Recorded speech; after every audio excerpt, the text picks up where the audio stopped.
The secret remilitarization of the Helghan state was one of the greatest logistical efforts of the extrasolar age.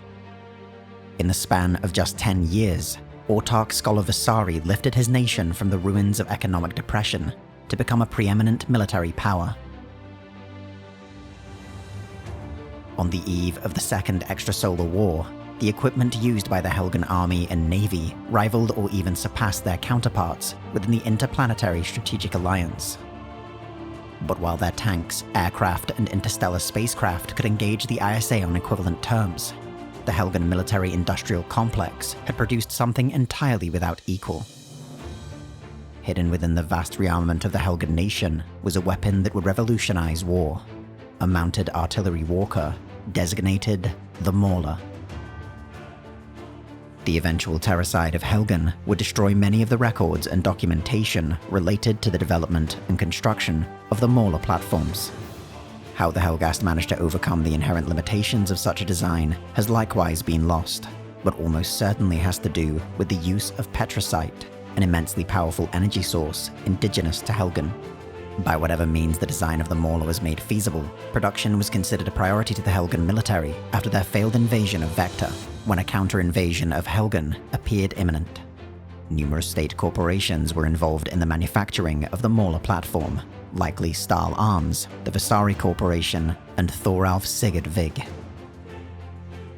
At roughly 280 meters tall, the MAWLR was the largest terrestrial war machine of its era, towering above the battlefield on 4 immensely powerful legs. Its central rotating structure housed the platform's command bridge, communication arrays, electronic warfare systems, and the majority of its offensive armament. Such was the scale of the construct that the MAWLR in many ways was more comparable to a kind of walking battleship. Indeed, the design featured many elements similar to those used on board Helghan naval vessels.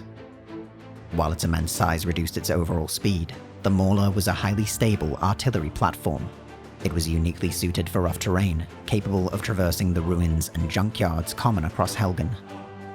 It was even capable of climbing almost completely vertical surfaces, although how this was achieved, either through anti-gravity devices or some other technique, remains unknown.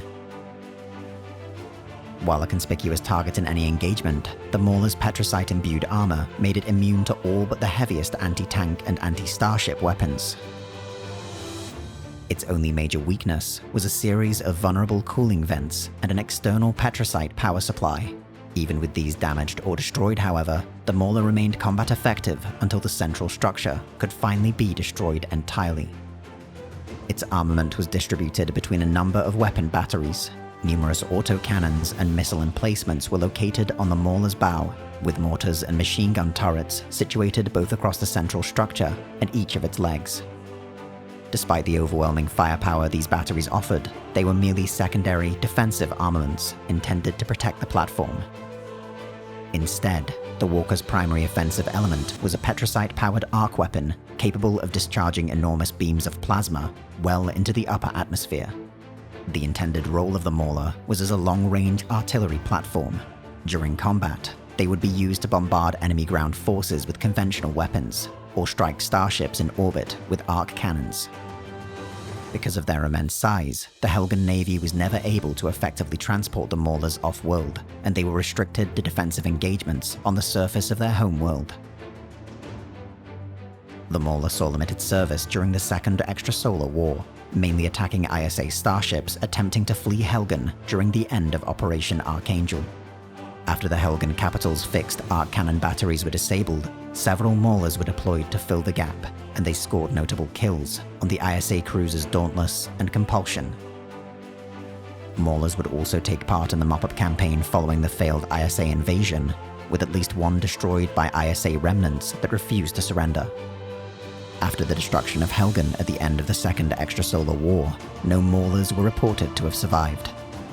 Production, however, continued in secret within hidden facilities spread throughout Helghan's devastated planetary crust. Dozens and perhaps hundreds of such walkers were present when Johann Stahl, one of the highest surviving members of the old Helghan leadership, attempted to deploy a new kind of biological weapon. While the threat of war has once again faded, the divide between the Helghan nation and the ISA remains. petricite, now unleashed upon the galaxy, cannot be ignored. In the span of only a few years, the Helghast were able to construct a weapon the likes of which had never been seen before.